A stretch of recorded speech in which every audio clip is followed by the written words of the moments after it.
Pour la troisième fois en 10 ans, l'immense portique du chantier naval va changer d'étendard. Les 2600 salariés apprennent la nouvelle à la coupure. Pour l'heure, difficile de mesurer les conséquences de ce passage sous pavillon italien. Ils s'en tiennent à l'épaisseur du carnet de commande. On se contente d'avoir pour l'instant du travail et c'est déjà bien.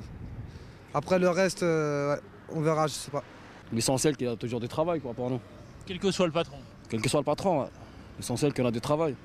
14 paquebots à construire dans les 10 prochaines années. Le chantier nazérien va bien, mais l'arrivée du numéro 1 mondial de la construction de navires de croisière comme actionnaire principal entraîne la méfiance des syndicats.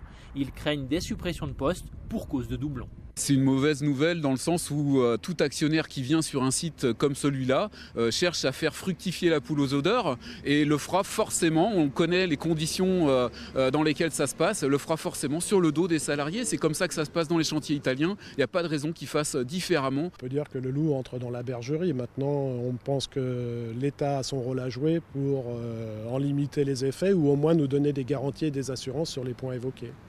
L'État détient 33% du capital de l'entreprise, une minorité de blocage suffisante pour porter des exigences sur l'emploi, estiment les syndicats. Mais reste une crainte, la fuite du savoir-faire vers l'Asie, puisque Fincantieri a signé cet été un accord de transfert technologique avec un chantier naval chinois.